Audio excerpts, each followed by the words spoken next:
is something that just never goes away. And it's like, no matter how long I sleep or how long I stay in bed or how long I sit on the couch, it just never goes away. And it is probably the most frustrating thing I deal with because I feel like I should be out and about more and able to do more, and I can't. Fatigue in multiple sclerosis is multifactorial.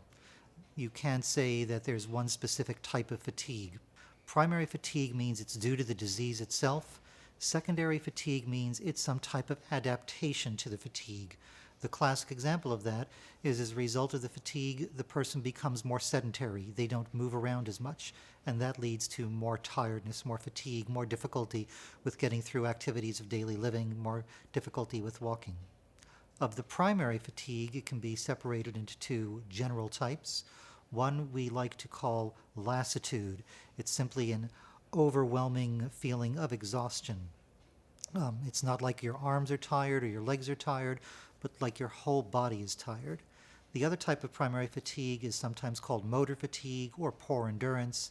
The classic example of that is someone who goes for a walk, someone with MS who goes for a walk. The first block is fine. The second block, they start to fade and run out of gas. By the third block, they can hardly walk. Persons with MS can have both of them. They could have either one. They could have either one in differing degrees, and it can all be worsened by their secondary fatigue as well. Fatigue is one of the major symptoms that I struggle with MS because fatigue for me just is overwhelming. I mean, it's very different from just being tired from the moment I wake up until I go to sleep. I get fatigued very easily and it really takes a toll on my life. And, but managing fatigue is really important because it really does pretty much can turn your life upside down if you let it, but you have to know how to manage fatigue and know how to make fatigue work in your life. You need a certain amount of energy to get through your day at work, even if you're sitting at a desk job. The amount of energy you need to focus on your work, to move from room to room, to correspond with people in your workplace, all of these have a specific energy cost, and all of these are going to greatly affect somebody with fatigue. This is a big problem for people with MS because fatigue can't be really observed. So a person can feel tremendous fatigue, tremendous tiredness over the course of the day, but it may not be readily observable in that person. So it can affect the ability to get through the course of a day of work. It can affect the ability to come to work day after day. And it's a major, major problem for people with MS. I get my job done. When I'm proofreading, I notice I will miss more things, which, can be catastrophic, but it has not been.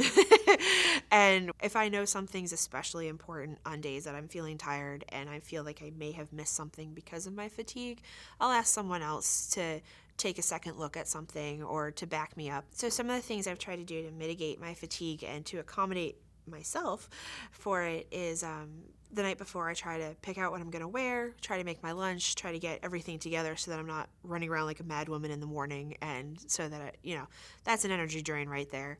I know that if I need to concentrate on something, I do best in the morning, despite not being a morning person, because as the day goes on and if I'm going to have a particularly tiring day, I know that I get worse and worse and worse. So I try to do all the important projects in the morning, leave some things that are more habit or don't require as much concentration for the afternoon. There's many things that can be done to minimize the energy cost of working. If you consider that you have a certain amount of energy that you can use over the course of a day, if you're somebody with multiple sclerosis, you have to figure out how to hold on to that energy more, not waste it. So, for example, making sure that the chair that you're sitting on is of an optimal height so it doesn't put a lot of stress on your back or on your neck, making sure the computer screen is at an optimal height, making sure that you keep the room cool because heat has been known to worsen fatigue in persons with MS, making sure that you're wearing clothing that does not trap heat inside your body. If you're a woman, I hate to say this, but high heels are probably not a great idea because those increase the energy cost of walking.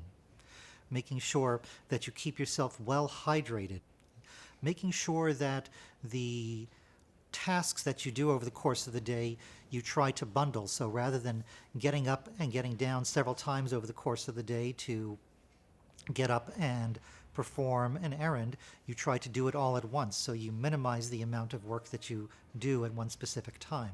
So taking breaks over the course of the day is an excellent way of making sure you have a certain amount of energy. Just closing your eyes for 5 or 10 or 15 minutes. Many of my clients report that meditating or simply sitting in a quiet room, turning off their mind so it saves that mental energy. It could be something as simple as stretching your ankles, stretching your back, doing some breathing exercises, and then getting back to work.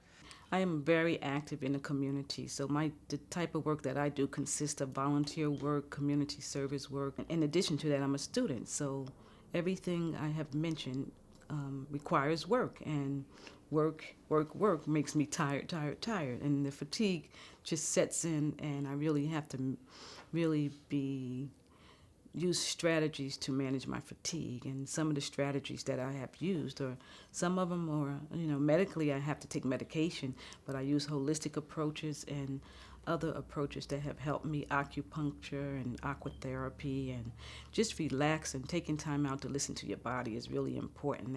That's the key to managing fatigue, because if you don't listen to your body, then you just shut down, because MS would just shut you down and tell you can't do anything.